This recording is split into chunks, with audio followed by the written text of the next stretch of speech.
Hello and welcome back to my channel, and today I am doing a video to wish a massive congratulations to Aaron from Screen Stars, who has hit the heady heights of over 5,000 subscribers, which is just incredible. Now, he really kindly has got 2 competitions going, one for people that watch his movie reviews and another for people that prefer the gaming content. Now, I'm going to do something a bit odd. I mainly watch Aaron's channel for the movie reviews, but I am going to enter the competition for the gaming. Reason being, I don't collect movie media, I don't have the room, and I can't have all the movies I want because I want so many. If you can hear a dog, my dog's having a growl. And I mean, I think I've got like maybe 1 or 2 Blu-rays. I had a big collection of DVDs. I cut it down, they keep changing, it's Blu-ray, now it's 4K. Can't keep up with it, so I don't collect, but there are a couple of games that he is giving away in the game bundle that I have not played, and me likes the look of that. So I'm going to do my top 5 games. That's what Aaron wanted us to do. So what he also asked was what type of content on his channel that we enjoyed most and what we would like to see more of.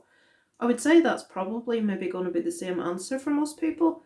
The thing that I enjoy most, and this is probably not going to be helpful to you, Aaron, at all, but I have to tell you, last night I watched Jiu-Jitsu, and I remember so well your review about this, and it's got Nicolas Cage in, and we all know I will watch anything with Nicolas Cage in, and I watched it. Oh my god, it's one of the worst things I've ever seen in my life.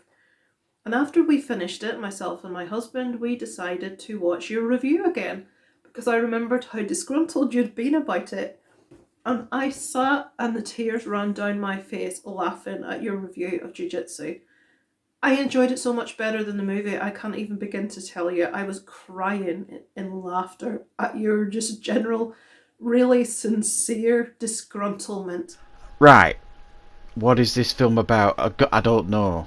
Every 6 years, this portal opens up and this alien being comes through it and wants to have a scrap. If it doesn't get this scrap, then everybody's gonna die, basically. Boy, oh boy, did I struggle to get through this film. I just didn't expect it really to be this bad. These weird fight scenes thrown in with these warrior pals breaking him out from this military place with the most inept soldiers known to man because they're getting battered. And then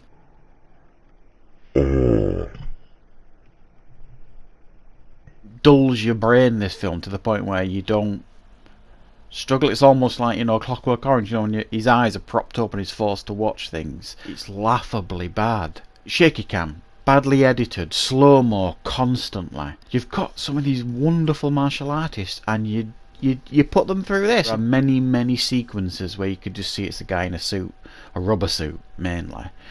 And I just kept thinking, what's Frank Grillo doing in this film? What's he doing in this film? You're constantly scratching your head watching this film, thinking, okay, what's going on? I remember I've wrote it down in front of me here. I don't often make notes on movies when I'm doing a review, but I did on this. I had to, because it was so bad. 30 minutes in, what's going on? That's my notes. And then 44 minutes, no idea what's going on. To deliver such a poorly constructed film, I think, is a crime.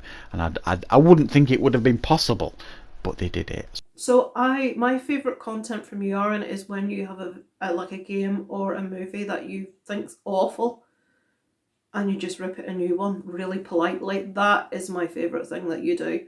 What would I like to see more of?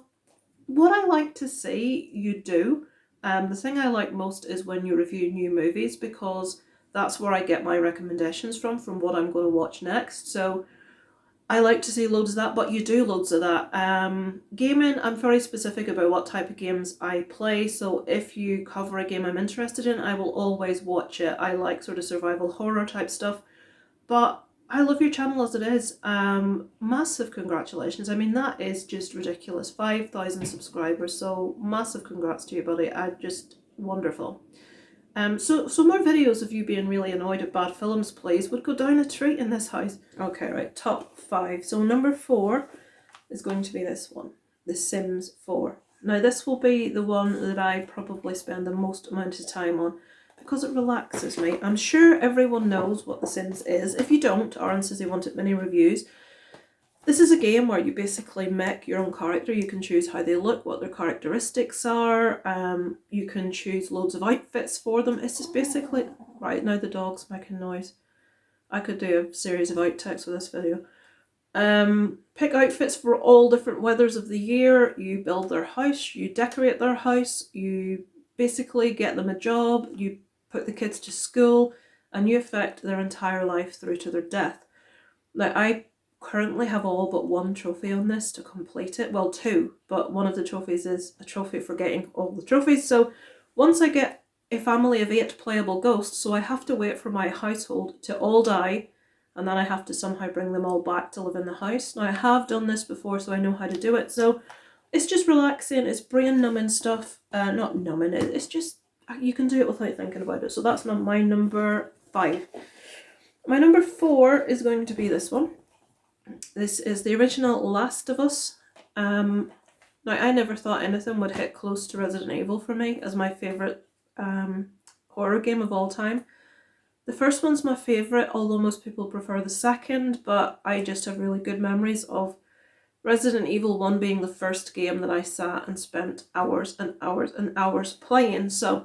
But this, when I first played this, it was recommended to me by quite a few people. I was blown away by it, especially the characters. You actually care, and to me that's important, that you care about whoever you're playing with in the game. So yeah, survival horror. I'm sure anyone watching this that knows anything about games knows what this game is. I just love the mix of... I'm not one just for shoot 'em ups with no storyline to it. I like to have something's going on, something's happened. Like my son, when he plays games, whenever they have the part where you're getting story, he's pressing buttons to skip. I hate that. I like to know what's going on. And you care about the characters, and I cannot wait to see what they do with a movie of this. It's going to be fantastic. Right. Quite happy with the choices, actually, of who they're having to play. Joel and... what's her name? Is it Ellie? Right, number 3 is Resident Evil 2. Now, I know I said I prefer 1, but I don't have Resident Evil 1 on PS4. It probably is available. I don't have it. Because I've played it so many times, I don't really need to buy it and play it again. I have it somewhere on PS2, I believe, with the console somewhere buried in the attic, probably. But Resident Evil 2 obviously is fantastic. The whole big mansion. Again, characters, absolutely fantastic. The baddies is what makes this. The big guy that runs after you, what's his name now? If Strange Monkey is watching this, he will know his name right away, and he would be able to do an impression of him. The big guy that chases you all over the police precinct in this is terrifying. That's not a big fan that doesn't know who the hell that is it? But anyway, Resident Evil 2 is my number 3 on my PS4 games that I own. My number 2 is part 2 of The Last of Us, which is just... I wouldn't believe they could have made part 1 better, but they did. Again, the characters in this, and what I love about this is we have a character that you start off absolutely hating by the name of Abby, and you switch characters, you play different characters throughout this game, and when you start playing her, I was really annoyed. Oh no, I don't want to play this girl. No, to hell with this. I was really annoyed, and I'm hoping to get to the end of her segment as soon as possible. But as you play as Abby, you become aware of how similar Abby and the main hero of this Ellie actually are, and you sympathise with their situation. Again, storytelling is fantastic. There's loads to collect if you like to collect, like, little different coins, I believe, in this. Different things you can collect. So I need to go back and play it again to get a complete collection that I didn't get first time. The graphics are fantastic. It's like free roaming type thing in it, where you can sort of go and do your own thing, even though there is a story you have to obviously follow to get to the end. Absolutely fantastic. Much better than the first one, which was brilliant in itself. But again, it's that perfect mix between gameplay, graphics, and actually caring about the characters, and that is one of the best ones for caring about the characters, apart from my number 1.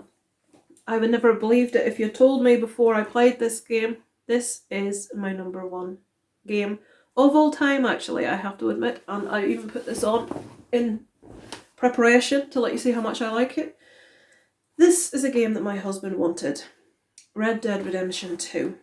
because he just saw the reviews, thought it looked fantastic, and I'm sitting thinking, oh Jesus, cowboys, how boring. Why would you want to play as cowboys? And I started playing it, and I'm thinking, oh, the graphics in that look quite good, but I didn't really think much more of it. But you know that thing where you think you're missing something because everybody says it's so good, and you think, right, well, it's obviously me in the wrong. I'll give it a go. So I gave it a go, and it is honestly the best game I have ever played. I thoroughly recommend, if you have not played this, even if you find the concept of cowboys boring, watch or play this. This game brought me to tears. I'm not going to give you any spoilers about anything that happens, but we follow Arthur Morgan, who is just... I considered having a tattoo with this guy on. This is how much I like this game. Or something to symbolise this game. I just love it. His character, just the gameplay. What my husband likes about this is it's completely free roaming, so you can go do your own thing. He does a thing called Hat Quest. So he basically tries to find anybody that looks as if they're wearing an interesting hat, kill them and nick the hat. If they don't greet me correctly and say hello, he's here. Kill them. So he has yet to finish this game because he's wanted in too many areas and the game is now completely unplayable for him. I've finished it twice. We do play with another character at a different stage in this game. I'm not going to tell you who. I don't want to spoil anything if you haven't played it. But this is absolutely fabulous. There's just so much. You can play it entirely several times and have a completely different experience. You can be good, you can be bad. There's like everything you can imagine in a Western. You go into like saloons and bars and the barber, the hotels. You bring your weapons into gunsmiths and you can upgrade them. You can change the metals, you can get them engraved, you can change the wooden butts on rifles. At the horses, you can build your relationship with your horse, you can personalise how your horse looks, you can pick your character's clothes. It's fabulous. You go visit different like little shops to buy little bits and pieces, you collect different herbs and you can make them into different things. It's fantastic. I have nothing remotely negative to say about this. As I say, I finished it twice. I had the most amazing weapons you've ever seen in your life. And I'm going to give you one spoiler. At one stage, your weapons are stolen from you. I was devastated because I had spent so much money and time upgrading my weapons to be pristine. And the fuckers stole them from me. That happens. There's no way around that as part of the game. It's just, I love it. Oh, and there's Ku Klux Klan in it. And they have meetings in the forest and you can sneak up on them and kill them, and that's one of my favourite things. Once I somehow managed to get the cross that they were putting up to fall on top of one of them and it was on fire and he died. That was just pièce de résistance, was that. So yes, number 1, Red Dead Redemption 2. I know I went on about that a little bit, but...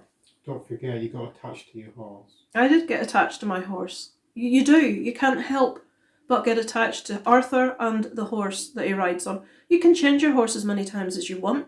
You can be riding past someone and they've got a better horse than you have and you can nick it. If you do something untoward and someone sees you, it comes up witnessed crime and then you have to take to your beaters before the police get you. You can hunt down criminals. You go into the police station and there's posters for wanted criminals and there's their bounty. You can go hunt them down and get the bounty for finding it. I can't even tell you how much there is to do in this game. If you haven't played it, even if you think it sounds boring, play it. I thought it sounded boring. It's now my favourite game of all time. I've yet to play anything that's as engaging. I would sit up when people had gone to bed to play this, but it was just, I can't tell you. So that is my favourite 5 PS4 games, and I'm really quickly, just for the heck of it, going to give you what are wanted for the favourite movies because I know them really quickly. I'm not going to give reviews. I don't want to go in that competition or just the game one, but just for the heck of it, because movie fans like to do this, don't they? So my favourite 70s movie is Texas Chainsaw Massacre. 80s is American Werewolf in London, which was very close with The Shining. Is The Shining 80s? Please tell me it is 80s. Maybe 1980 itself, I think, maybe. So anyway, American Werewolf in London. The 90s would be... I knew I was going to forget one. I've forgotten the 90s. Misery was the 90s. And the 2000s is Saw. And the 2010s is Hereditary. So there you go. There are my top movie choices as well. thank you for doing the contest. Aaron, very generous prizes. So I would like to go into the game section, obviously. And congratulations again on 5,000 subscribers and your entertainment last night of us rewatching your review of Jiu-Jitsu. It amused me, something shocking. Thank you for watching, guys. I will put a link below to Aaron's channel. If you haven't subscribed, please do. He's a really good channel, really nice guy. Watches an awful lot of very recent movies, so you get good ideas of what's worth your time. Plays games before you've maybe bought them, so you can go out and see if it's worth buying before you sort of make that investment. As I say, you will need to be subscribed to his channel to enter the competition, but I will put the video below for you. So thank you for watching, and I will catch up with you sometime soon. Over and out from Lisa Lives.